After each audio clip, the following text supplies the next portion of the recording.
పైన నా వర్క్ నేను చేసుకుంటుంటే మా అక్క సడన్‌గా పిలిచి "ఊరికెళ్దాం రా" అంది. నన్ను అద్దంకిలో వదిలిపెట్టు అని. "ఎందుకక్క" అంటే "పిల్లలు హాస్టల్ నుంచి వస్తున్నారు. నేను ఇంట్లో ఉండాలి" అంది. యాక్చువల్‌గా మరుసటి రోజు నేను ఎళ్ళాల్సింది. మా అమ్మ ఏమందంటే "ఇంట్లో నుండి ఆడపిల్లని శుక్రవారం ఎట్ట పంపిస్తాము?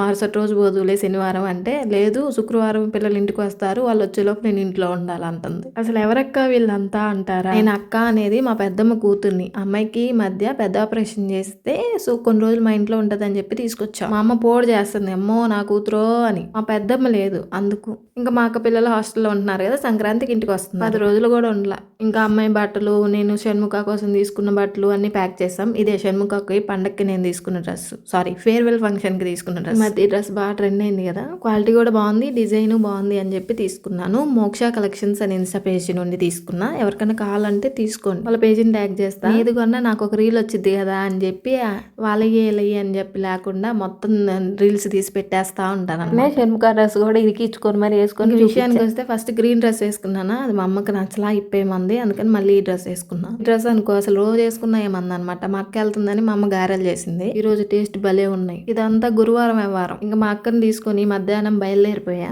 అద్దంకి బస్సు ఎక్కాం. బస్సు ఎక్కిన తర్వాత ఆటో ఎక్కాం. ఆటో నుంచి దిగితే వాళ్ళ ఇంట్లో వచ్చింది. మా అక్క రాగానే పాపం జర్నీ చేసి అలసిపోయింది కాబట్టి పడుకుంది. నేనేమో జాంకాయ మళ్ళీ తినలేనేమో అని చెప్పి ఇంటి ముందున్న జామ చెట్టు జాంకాయలు బిక్కొని తినేసా. ఎందుకంటే మా అక్క వాళ్ళ ఇంటి ముందు జామ చెట్టు టేస్ట్ అంత బాగుంటుంది. ఎమ్మటే తిరిగి మా ఊరు వచ్చేసాను. దంకిలో బస్ స్టాండ్ లో ఈ అంకుల్ వాళ్ళకి ఫోన్ చేయమంటే చేసి ఇచ్చి ఇంకా అంతే బస్ ఎక్కి ఇంటికి వచ్చేసాను. నైట్ 7:30 ఏమో అయింది. మళ్ళీ ఇంకొక వీడియో ఏదో క్రియేట్ చేయాలని చెప్పేసి చేసుకున్నా. ఇంకా అంతా అయిపోయింది. ఎడిటింగ్ అంతా చేసేసుకొని నైట్ 12కి పడుకున్నా.